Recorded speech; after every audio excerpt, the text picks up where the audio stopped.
início de domingo muito bom. Deus quiser.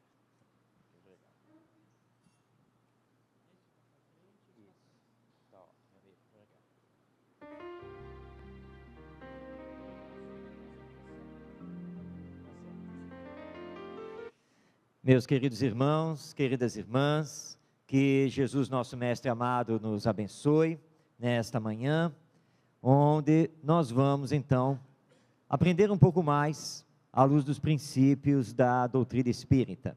Nós estamos trazendo o abraço fraterno e carinhoso daqueles que fazem o Seara de Luz, que é a casa espírita a qual nós pertencemos na cidade do Rio de Janeiro.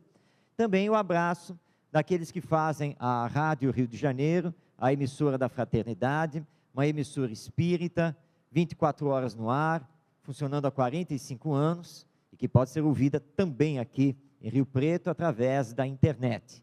Aqueles que desejarem conhecer o trabalho do Seara de Luz, da Rádio Rio de Janeiro, do Orientação Espírita, que é um site no qual nós colaboramos, os folhetos estão à disposição lá na entrada da casa, junto com os livros que estamos trazendo nessa jornada, que varou a semana ao longo aqui da região e encerra hoje, aqui no Kardec, com esta palestra. E nós estamos trazendo os livros, e os livros são 11 títulos, todos eles de nossa autoria, e eles estão à disposição aí de todos, já um preço promocional, e a receita sustenta justamente o Seara de Luz e o IBEM, que é o Instituto Brasileiro de Educação Moral, que é uma organização não governamental e que atende escolas, secretarias de educação, num projeto de educação moral, e a chamada Escola do Sentimento, que é uma escola transformadora, trabalhando a questão do desenvolvimento, tanto intelectual quanto afetivo. Então, a colaboração de todos vai sustentar essas duas instituições. E o tema escolhido para a manhã de hoje é este aqui: Jesus, o educador de almas. Porque nós, ao falarmos da educação, que é a grande tese da doutrina espírita, a educação moral do ser humano, esse espírito imortal que todos nós somos, nós não podemos deixar de abordar o nosso Mestre Jesus, que é o maior educador que a humanidade já conheceu. Infelizmente, pouco estudado dentro desse prisma de educador, mas lembrando que ele mesmo, quando foi chamado de bom, ele respondeu que bom só o Pai, ou seja, somente Deus, mas que mestre sim, mestre ele era e podia ser chamado, portanto, de mestre, porque haviam chamado de bom mestre, então ele retirou o bom, entregando isso somente a Deus, mas ficou com o título de mestre. E nós vamos então caminhar nesta manhã para entendermos por que Jesus é o mestre de todos nós, o que ele veio fazer aqui na terra, qual é a visão que o Espiritismo tem de Jesus, quais são os seus ensinos básicos e como é possível caminhar aqui na nossa sociedade humana seguindo os ensinos e os exemplos do nosso Mestre Jesus. E isso é muito importante porque o mundo está conturbado, nós estamos passando por uma fase muito difícil de crise moral, crise de valores humanos, em que nós, seres humanos, ainda não optamos pelo entendimento, pela cooperação e pela paz. Pelo contrário, estamos ainda envolvidos com a injustiça social, com a violência, com as guerras, os atos de terrorismo, como acabamos de assistir. Mas Jesus nos convida para a paz. A sua mensagem é a do amor fraternal, para nos entendermos enquanto irmãos que somos, porque todos nós somos filhos de Deus, e isso fica mais ampliado quando colocamos a mensagem imortalista da alma e a reencarnação, porque a reencarnação vai mudar o nosso status social, nosso status material. Hoje estamos assim, mas ontem fomos diferentes e amanhã novamente seremos diferentes. E é isso que nós precisamos compreender. Então, à luz da doutrina espírita, vamos então tentar entender o nosso Mestre Jesus. E antes de mais nada, vamos então entender quem é Jesus.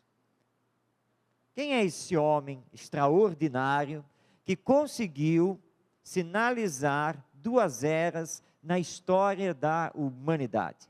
Antes dele e depois dele.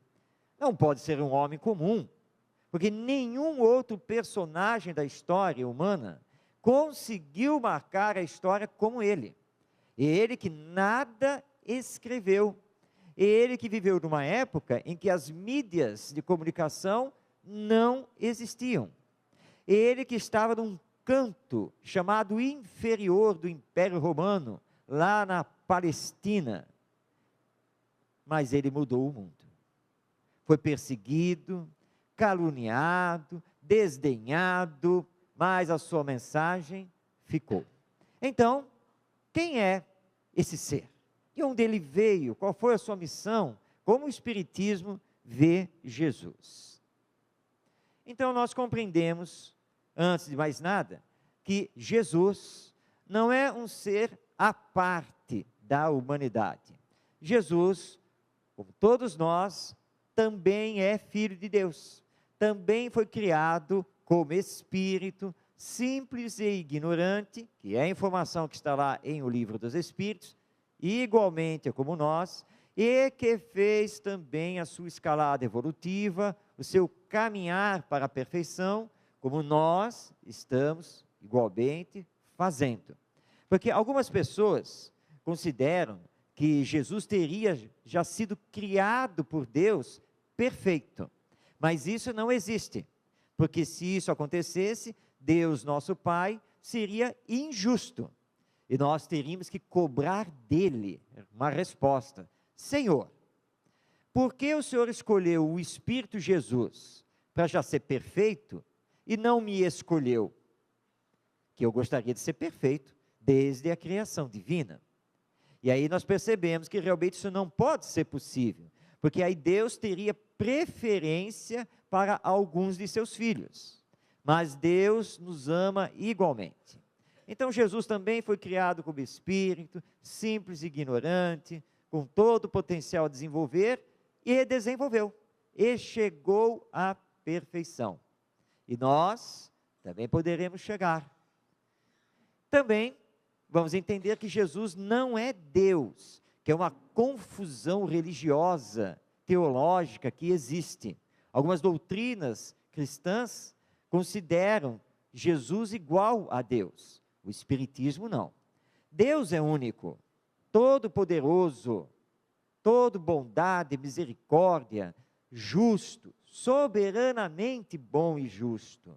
É o Pai de todas as criaturas e o Criador. Como está lá na questão número 1 de O Livro dos Espíritos, Deus é o princípio de todas as coisas, a inteligência suprema do universo. Não se confunde com as suas criaturas, nem com a sua obra. Jesus é filho de Deus.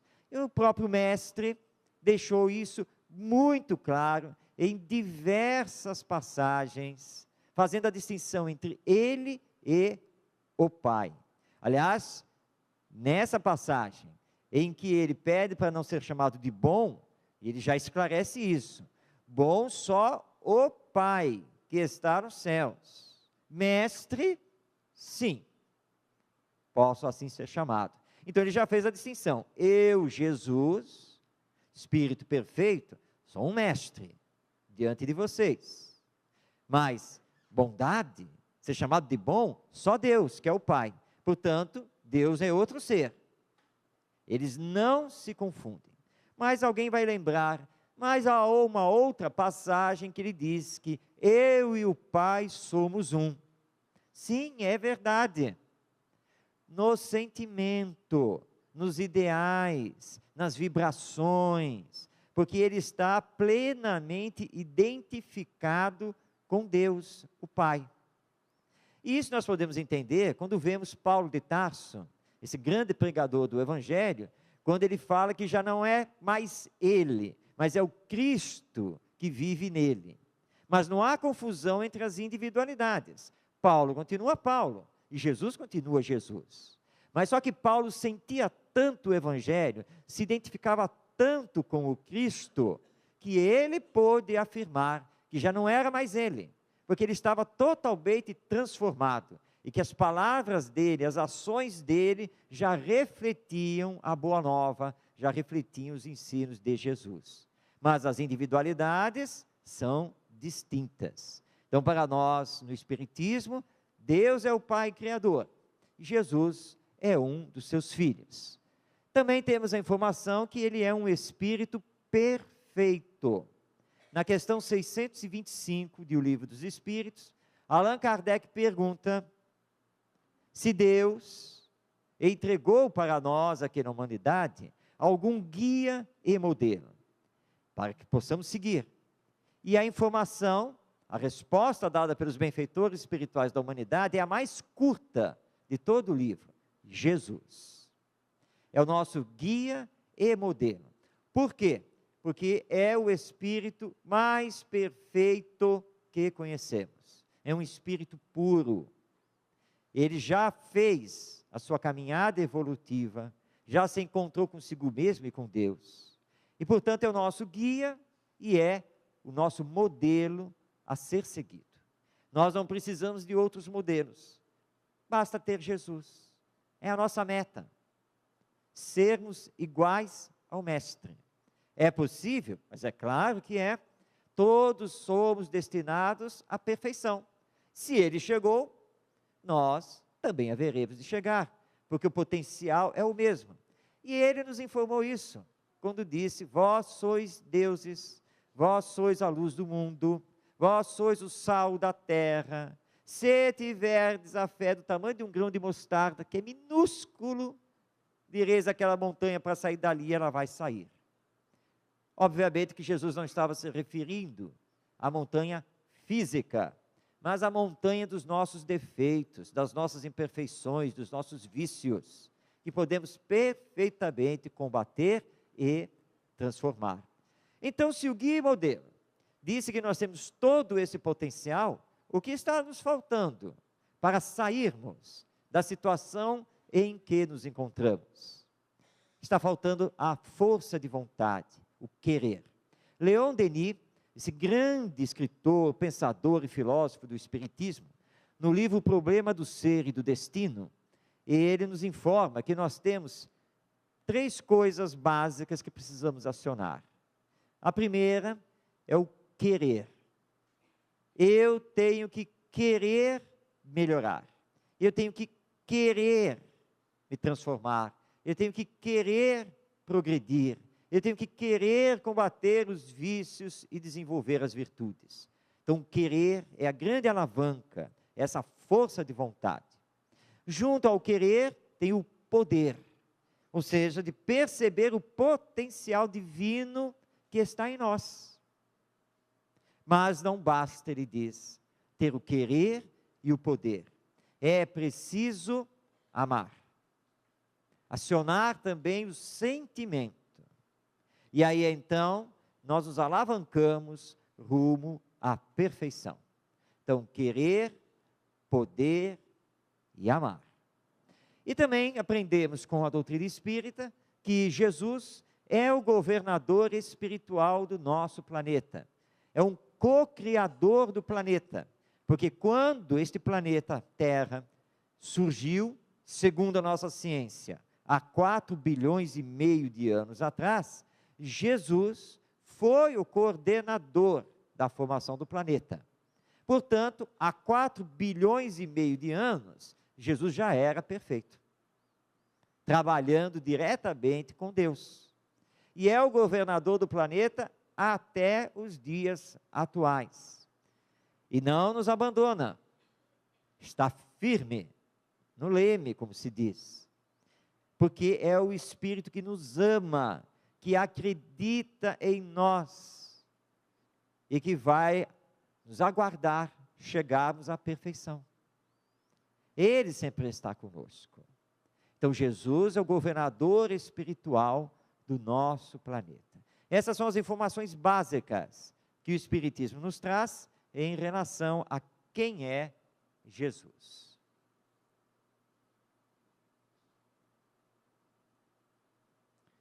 Falha técnica. Daqui a pouco nós vamos conseguir trocar o slide. Então, com essas informações, nós vemos que o nosso Mestre Jesus, ele não se confunde com Deus, nada dessas coisas que algumas doutrinas religiosas nos passam. Então, entendamos bem isso, porque a visão do Espiritismo sobre Jesus é uma visão diferente das demais doutrinas que se dizem cristãs. Nós não fazemos confusões e o colocamos no verdadeiro patamar. Vamos ver então se vai seguir em frente. Outra pergunta: que Jesus representa então para nós? Ele representa, como está lá na questão 625, o modelo mais perfeito que Deus entregou a todos nós aqui na terra. E ele então, conforme colocado pelo evangelista João, lá no seu capítulo 8, versículo 12, ele mesmo se anunciou e disse: eu sou a luz do mundo, quem me segue não andará nas trevas, mas terá a luz da vida. Não é qualquer um que pode se anunciar dessa maneira. Aliás, quando os doutores da lei na época perguntaram se ele seria o Messias, aquele enviado de Deus que os profetas falavam e que deveria estar na terra, lá no povo judeu, mais ou menos naquela época, ele foi enfático: eu sou. O que para muitos doutores da lei na época foi um escândalo. Um profeta que vem lá da Galileia, que não tem recurso nenhum, e vem aqui se afirmar que ele é o Messias, que ele é o Redentor da humanidade, que é o enviado de Deus. Onde já se viu isso? Mas ele provava, não apenas através dos ensinos e dos exemplos, mas através das curas que realizava, os diversos fenômenos que o acompanhavam e que assombravam a todos. Alguns, sentindo melhor a situação, como Nicodemos, por exemplo, que era doutor da lei, que fazia parte do Sinédrio, que era o conselho de anciãos, que legislava junto ao povo judeu.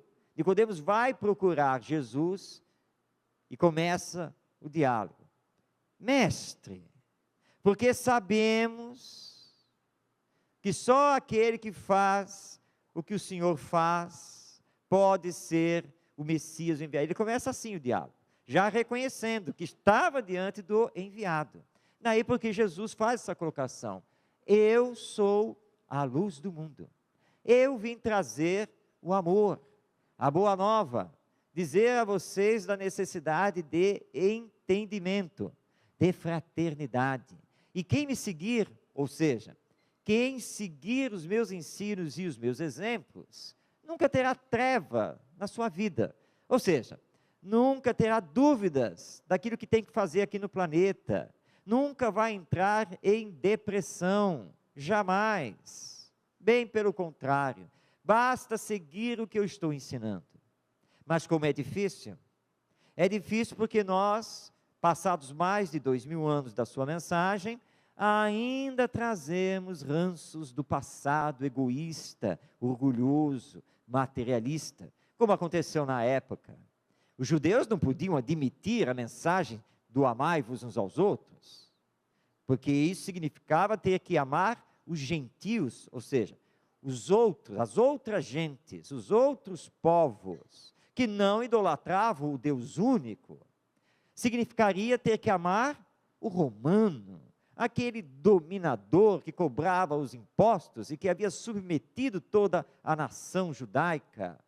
Então não era possível admitir uma coisa dessas. Para os romanos, então, amar ao próximo como a si mesmo? Jamais. Porque os únicos que detinham algum direito sobre a face da terra eram cidadãos romanos. Os demais eram povos submissos, escravizados, inferiores. Então era uma mensagem inadmissível. E assim, na sequência, para demais povos.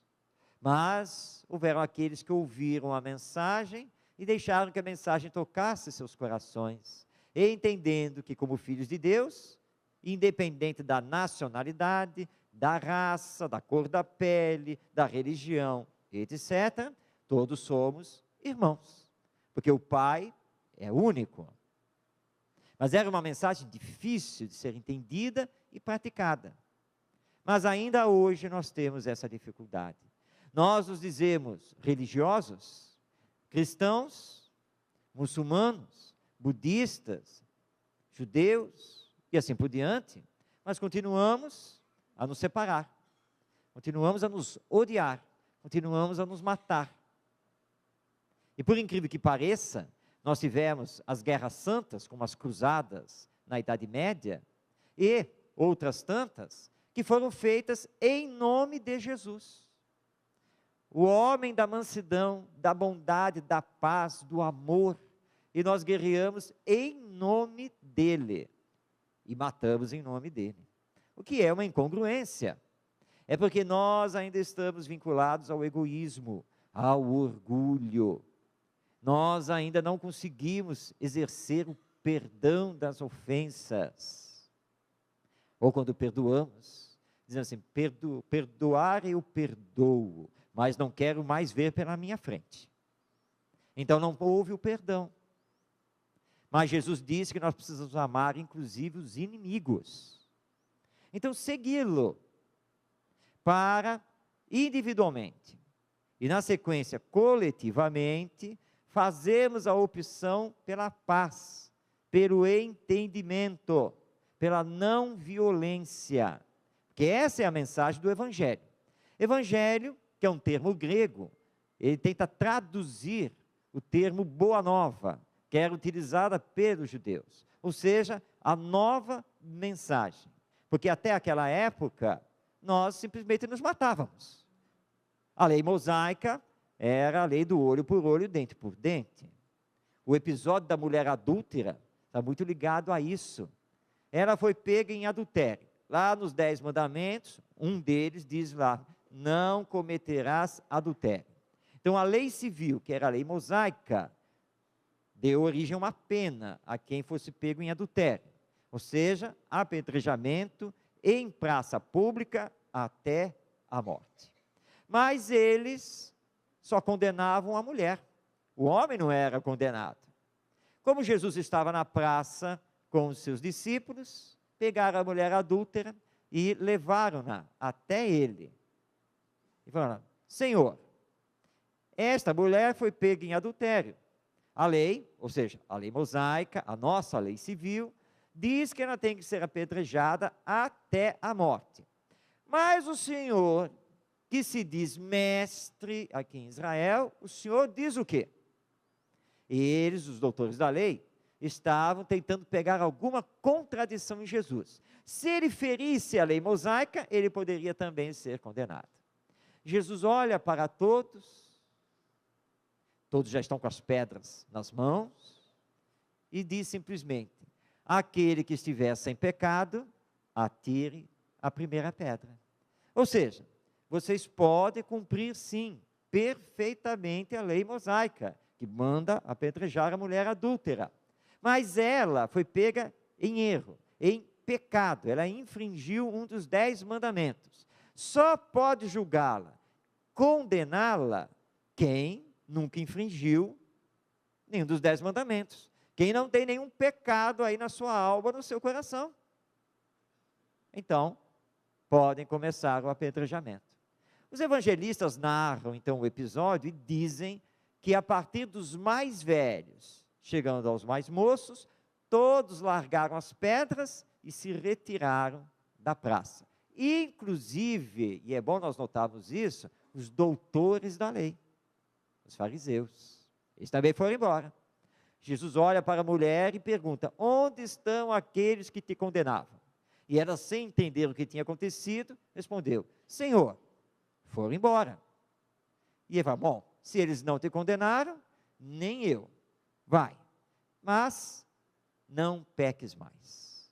Ou seja, não cometa novamente o erro, Porque eu não estou aqui para lhe julgar e muito menos para fazer qualquer tipo de condenação. Mas precisamos aprender com o erro, para não cometê-lo novamente. Vai. Humberto de Campos Espírito, através do Chico Xavier, no livro Boa Nova, e também Amélia Rodrigues, através do Divaldo Franco, no livro Primícias do Reino, esses dois espíritos ampliam, então, essa passagem, porque vem mostrar para nós o que aconteceu do ponto de vista espiritual. E na sequência, os discípulos questionaram Jesus. Mas, Senhor, como que o Senhor não condenou? Como é que o Senhor deixou a mulher ir embora? Ela cometeu adultério, ela feriu a lei divina. E aí Jesus olha para eles e diz assim, mas vocês sabem qual é a história de vida dela? Vocês conhecem as circunstâncias existenciais que a levaram a isso? Onde está o homem? Porque ninguém comete o adultério sozinho. E ele, nesse caso, então não teria que ser julgado também? Mas nós teríamos condição de julgar? E se estivéssemos no lugar dela, faríamos diferente? Ou também não teríamos as forças morais necessárias para aguentar e não sucumbir aos apelos do mundo? E aí os discípulos entendem, não julgar, só Deus sabe. Nós temos que compreender, mas ensinar, como ele fez. Vai, mas não peques mais.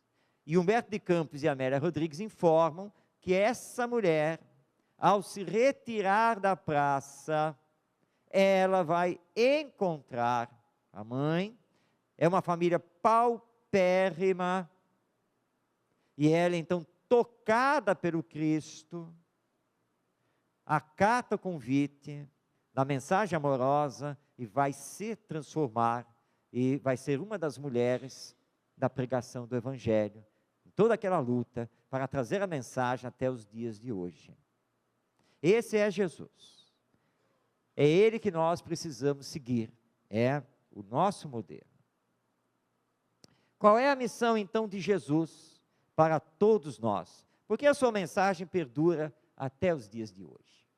Primeiro, que a missão dele foi trazer para nós uma mensagem que nos transformasse.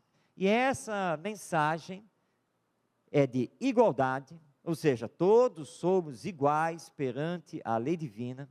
Daí porque o Espiritismo, também o Livro dos Espíritos, consagra que homens e mulheres têm os mesmos direitos. Os direitos são iguais, porque na verdade nós somos espíritos imortais, hoje envergando a roupagem masculina ou feminina, mas e ontem, numa existência passada? E amanhã, na existência futura? Acima do corpo, nós somos o espírito, ou a alma, imortal, e que deve controlar o próprio corpo. Então, homens e mulheres têm os mesmos direitos, embora tenham funções diferentes na humanidade.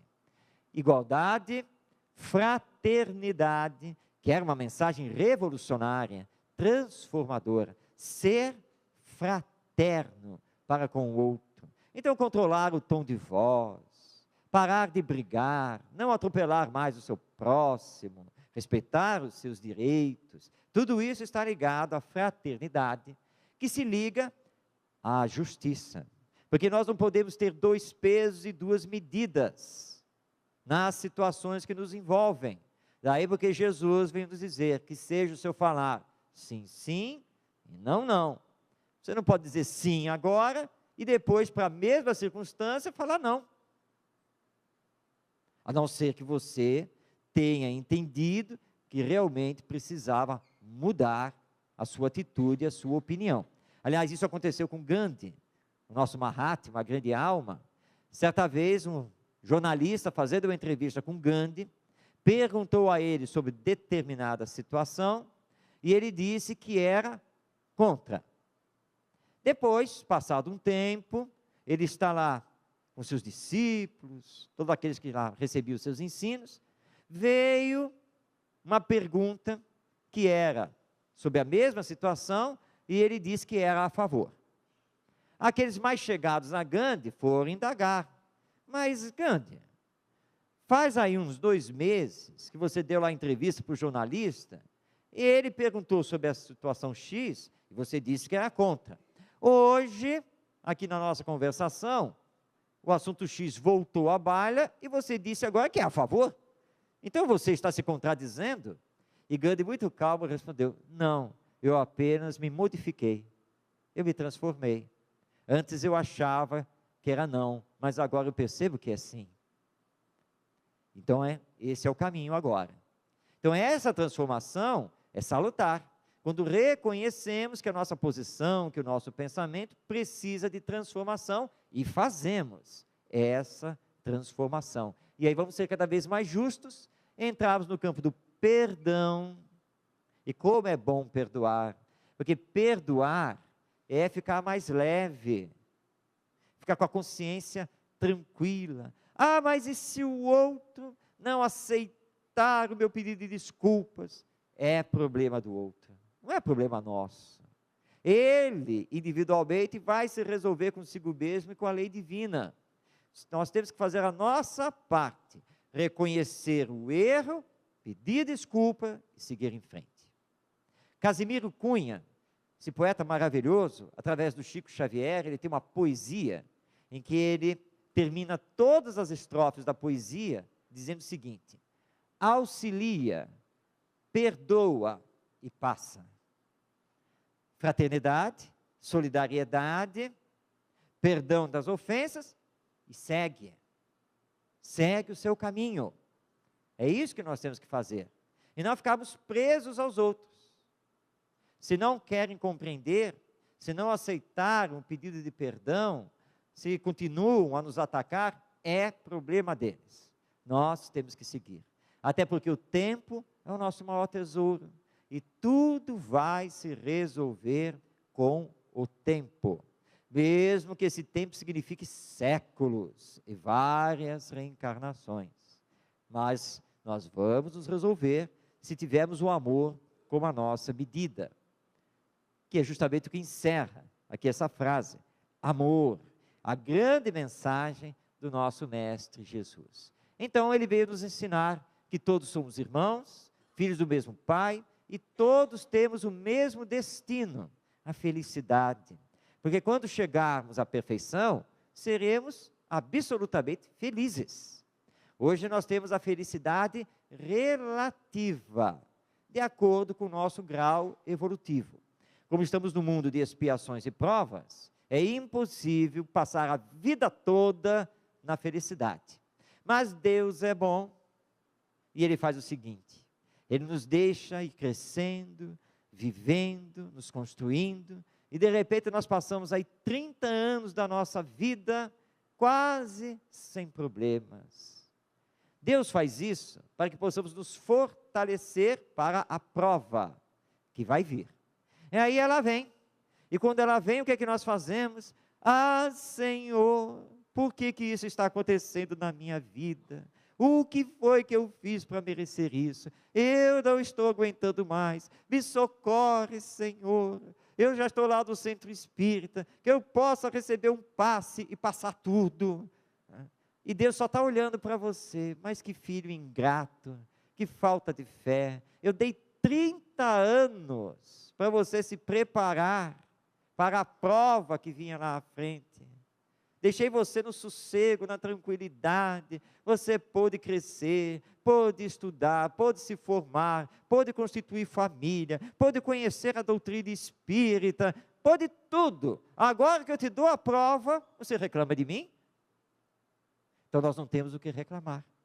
Pelo contrário, mas é agradecer, porque as provas e expiações não acontecem por acaso, são sempre justas, para que nós possamos ter aprendizados que são muito importantes e úteis.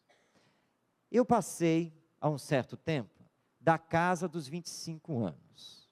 E ao passar da casa dos 25, umas dores estranhas começaram a acontecer no corpo. Dizem que é a idade das juntas. E aí uma das juntas realmente enferrujou, e nós ficamos 3 meses na cama sem poder levantar. Não tinha jeito. Então, 3 meses para fazer o quê? Bom, palestras, impossível, não tinha como. Dirigir a reunião na casa espírita, não tinha como. Não dava. Mas foram 3 meses ótimos, porque 3 meses para desenvolver mais a paciência, a tolerância, a compreensão, a fé, a força de vontade. Foi uma maravilha passar aqueles 3 meses acamados. Não porque ficamos 3 meses na cama, não é isso não. Mas porque nós fomos percebendo pouco a pouco que nós tínhamos outros potenciais e que era preciso ter resignação. Não adiantava lutar contra aquilo. E que o culpado pela situação não era Deus, nem Jesus, nem o anjo da guarda, nem o próximo, éramos nós mesmos, que não tínhamos nos cuidado devidamente. Mas já que a prova estava lá conosco, então, vamos aguentar. Aliás, o Espírito Sansão, numa mensagem em O Evangelho segundo o Espiritismo, diz que um dos nossos grandes méritos, aqui na Terra, perante a lei divina, é saber aguentar. Aguentar a própria dor, aguentar os familiares, aguentar os amigos, aguentar a sociedade humana, que ainda é egoísta, ainda é individualista. Se nós soubermos aguentar, nós vamos exercer a tolerância, a compreensão, a paciência, a resignação e assim por diante. Então nós vamos aprendendo sempre e vamos chegar à felicidade. Vamos também entender com Jesus que Deus é amor. Nós não somos punidos.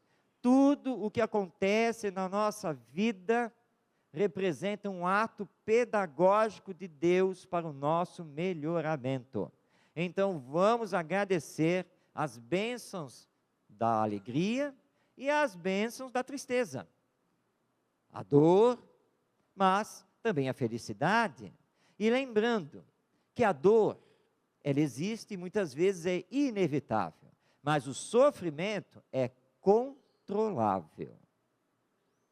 Eu posso sofrer muito e perder a razão, me desequilibrar por causa de alguma coisa, ou eu posso respirar fundo, manter a minha fé em Deus e seguir em frente. A dor veio, mas o sofrimento foi controlado. A intensidade, o grau do sofrimento só depende de nós. Tudo isso aprendemos com Jesus. E aprendemos que Deus, por ser Pai e nos amar, Ele tem que ser amado. Temos uma companheira lá no Rio, que sempre que acontece algum problema no âmbito familiar, ela se desequilibra. E a primeira frase dela é: ai, sinceramente, Marcos, eu nem sei se continuo a acreditar em Deus. Mas é agora que tem que acreditar. Porque se você não acionar a sua fé no momento da dificuldade, do problema, como é que você vai se virar? Vai se entregar à morte? Vai procurar o suicídio? Que é o maior equívoco que nós podemos fazer? Porque o suicídio é uma afronta à lei divina. Você pensa que vai resolver tudo, não resolve nada. Porque você vai desencarnar, você não vai morrer e desaparecer. Vai se encontrar no mundo espiritual com os mesmos problemas que carregava aqui na Terra, só que multiplicados pela dor do remorso. É isso que vai acontecer. E pela dor daqueles que ficaram aqui sem entender esse seu ato. Isso repercute ao espírito. Então o suicídio é uma porta falsa, nada resolve. E aí, relembrando o Humberto de Campos, tem lá uma história, através do Chico Xavier, lá do empresário. Os negócios estavam mal que mal, e ele não via saída, e vendo a falência batendo. E para ele era um escândalo moral. Como é que ele ia ficar perante a sociedade, os amigos, um empresário falido? Ele comete o suicídio. Sofre terrivelmente do mundo espiritual, até ser resgatado, se reequilibrar. E aí então ele recebe a bênção, depois de muitos e muitos anos na espiritualidade, de visitar os familiares, os filhos, a esposa, que continuavam encarnados. E eles chegaram, e o instrutor mostra para ele um parque industrial. E no parque industrial está lá o nome dele, na fachada. Ele diz, não estou entendendo. A minha indústria, lá na minha época, foi à falência. E aí o Espírito, não, você achava que ia à falência. Acontece que depois do seu ato de suicídio, sua esposa e seus filhos se reuniram e resolveram tentar salvar a empresa. 5 dias após a sua desencarnação, a indústria recebeu um pedido equivalente a 5 vezes o valor da dívida. Você perdeu 50 anos na espiritualidade com sofrimento, porque não soube esperar 5 dias. Não soube confiar em Deus. Era só isso. Então essa é a grande mensagem. Vamos amar Deus, porque nada nos acontece por acaso. E então Jesus aponta para nós o caminho para encontrarmos a felicidade. Que caminho é esse? Praticar as virtudes. Em destaque, humildade, bondade, caridade e amor. A lição da humildade é muito importante, porque quando nos deixamos levar pelo orgulho, nós já estamos nos perdendo. Porque nós não somos nada, nós estamos caminhando, tentando fazer alguma coisa, representantes muito imperfeitos da espiritualidade maior e de Jesus. O mérito das boas ações não é nosso, nós devemos a Jesus e a Deus muito. Então, humildade sempre, ainda mais se entrarmos aí no campo da mediunidade então, porque o médium é o instrumento, que precisa se esforçar para ser o melhor instrumento possível, mas nada do que acontece através dele, é dos espíritos, a obra é deles. Então, humildade sempre, bondade, porque esse é o caminho, sermos homens e mulheres de bem, mesmo que não nos compreendam, porque sendo do bem, nós seremos éticos, seremos honestos, incorruptíveis, e procurando sempre o bem para todos. A caridade, porque é a mensagem do Espiritismo, fora da caridade não há salvação. Quer colocar as virtudes em ação, não simplesmente ensiná-las, só da boca para fora. E aí então o amor, que é o maior dos sentimentos, é o sentimento por excelência. E no amor nós seremos sensíveis ao próximo. E sensíveis ao próximo, estaremos sempre colocando em ação a bondade e a caridade. Essas são as 4 grandes mensagens que Jesus vem nos trazer para encontrarmos a felicidade. E no amor, ele resumiu todos os seus ensinos. Nós vamos ver isso daqui a pouquinho.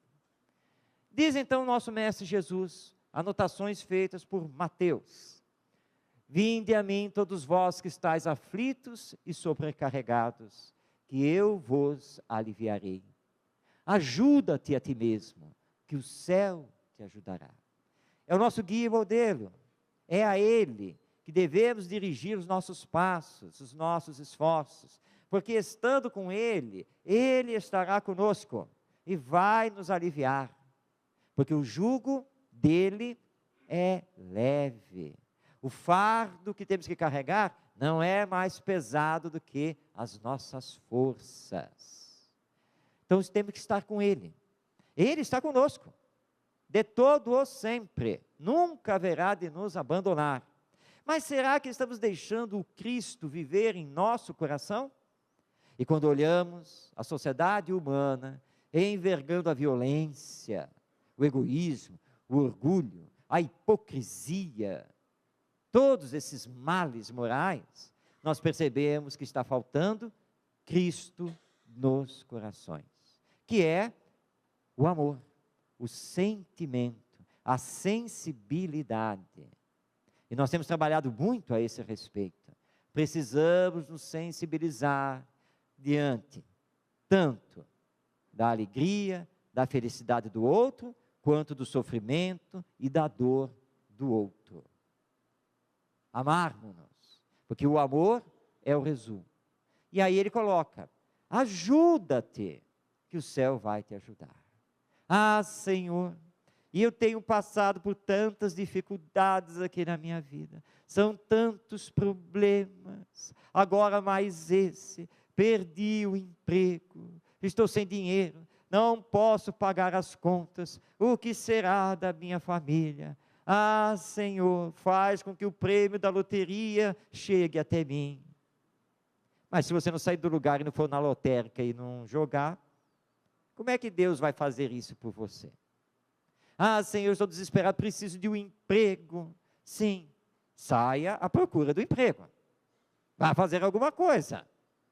Ficar esperando, as coisas não caem do céu. Nós precisamos ter os méritos, mostrar a força de vontade. E com a humildade, aquilo que surgir é o que você vai pegar para dar continuidade à sua existência. Daí a colocação de Jesus: você quer ser ajudado? Ajuda-te, faz a sua parte. Os bons espíritos não nos abandonam, nunca. Mas não adianta vir aqui, sentar, ouvir a palestra, mentalizar aí Jesus, para que Jesus e os bons espíritos resolvam todas as coisas da nossa existência, e depois de tudo encerrado, sai daqui, vai lá para fora, e a primeira coisa que faz é chutar o gato, é brigar com o vizinho, é reclamar dos familiares, falar mal do patrão. Como vamos receber ajuda espiritual se não estamos nos ajudando para o nosso próprio melhoramento?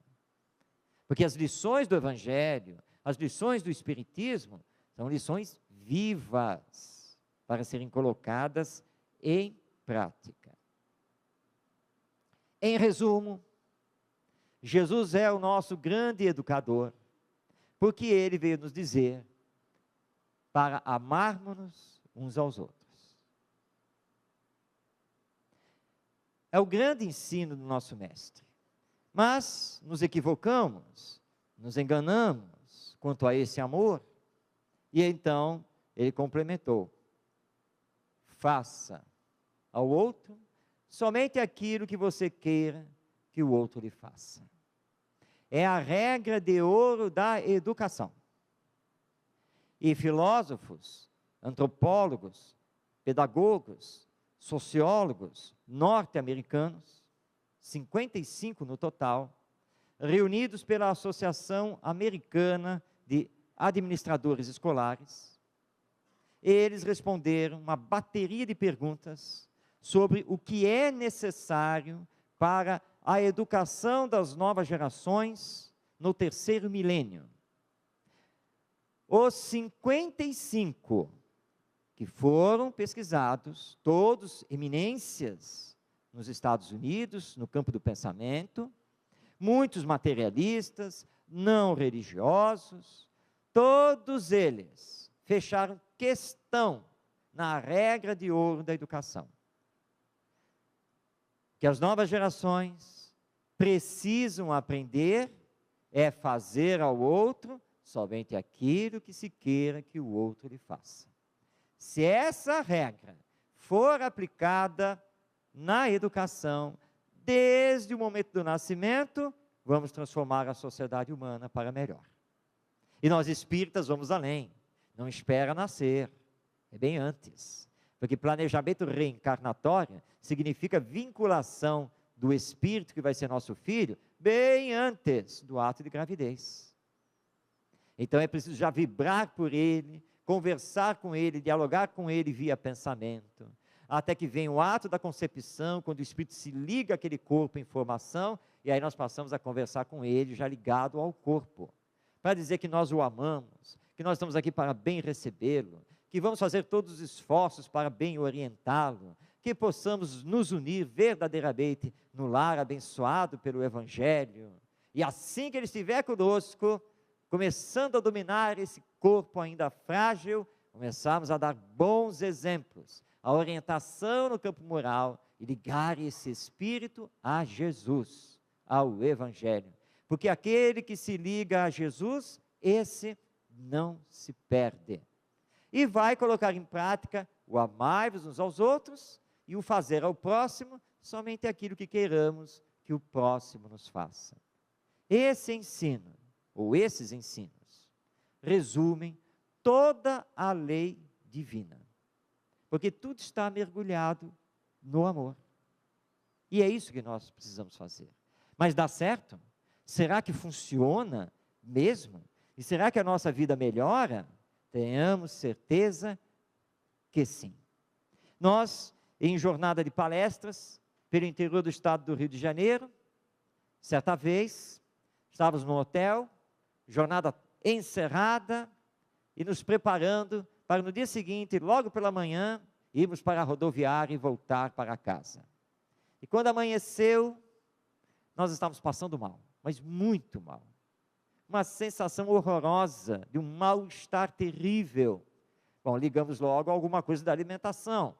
Então, tomamos o remédio e continuamos a passar mal e passando mal, quase desmaiando. Sozinhos no quarto do hotel.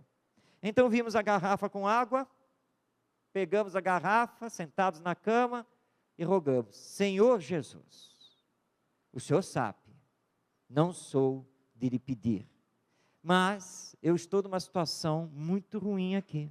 Não quero alarmar os companheiros que me recepcionaram, que daqui a pouco estarão aqui para me pegar. Se for possível, permite que os benfeitores espirituais coloquem o remédio nesta água, para que eu possa melhorar e continuar aí a minha jornada, as minhas tarefas. Mas se eu tiver que passar por isso, se eu tiver que ficar hospitalizado aqui nesta cidade, que seja, e depois da prece bem fervorosa, tomamos a água e deitamos. Passaram-se 15 minutos, aí levantamos, nos apalpamos, primeiramente para saber se continuávamos encarnados, né? Estávamos encarnados, né? Tudo bem, e aí nos sentimos, levantei, passou tudo, nossa, estou ótimo, muito bom, mala pronta, olhei o relógio, dá tempo de tomar até o café, fui até o restaurante, tomei o café da manhã, simples, claro, depois, recepção, aguardando o companheiro, ele chegou, bom dia Marcos, e aí, tudo bem? Bom dia, tudo ótimo. Pegamos o ônibus, 4 horas de viagem, tranquilos, e agradecendo a Jesus e aos benfeitores espirituais. Como dizia Paulo, quem está com Deus, quem está com Jesus, não tem nada a temer, vai ser amparado se estiver fazendo também a sua parte. E é isso que nós aprendemos com a doutrina espírita. Eis então o convite. Deixemos que Jesus seja o nosso grande educador. Deixamos aqui a vocês o endereço aqui do Orientação Espírita e também da nossa Rádio Rio de Janeiro. Agradecendo por esta manhã, em que nos permitimos envolver pela mensagem de Jesus, pela mensagem do Evangelho, esclarecida pela imortalidade da alma. E neste momento de crise que estamos passando, de problemas muito sérios em nosso Brasil e no mundo, nesse momento em que acabamos de assistir um ato terrorista selvagem na França, nós só temos que rogar a Jesus, nos mantenha firmes em nossa fé, e que essa nossa fé seja transformada em ações do campo do bem, para que essas ações possam transformar esta humanidade. As coisas não estão andando para trás, nada está pior do que era antigamente, porque a lei divina é a lei de evolução. Nós estamos sim realizando o progresso moral, mas que tenhamos consciência com o Evangelho, que o caminho para resolver os dramas humanos não é a guerra, não é o revide na mesma moeda. O caminho é a opção pelo bem, pela paz e pelo amor. E se andarmos com Jesus, e se permitirmos que o Evangelho nos sensibilize, nós vamos entender o amor e vamos sim, paulatinamente, colocá-lo em prática. Por isso, então, nós repetimos os 2 grandes ensinos, para gravarmos esses ensinos em nosso ser imortal. Amemo-nos uns aos outros e façamos aos outros somente aquilo que gostaríamos que os outros nos fizessem. Nós agradecemos por estarmos aqui, rogando a Deus nos abençoe, que Jesus nos envolva com a sua paz e com o seu amor, e aqueles então que quiserem colaborar com o Seara de Luz, o nosso bem, conhecer as obras, adquiri-las, nós estaremos lá na entrada da casa para atender a todos e receber abraço e dar abraços, nada melhor do que isso, para nos sensibilizarmos e acreditarmos sim, que o amanhã é o mundo de regeneração, o amanhã é a era da felicidade, na medida em que nos esforçarmos para implantar isso na face da terra. Muito obrigado, paz em todos os corações.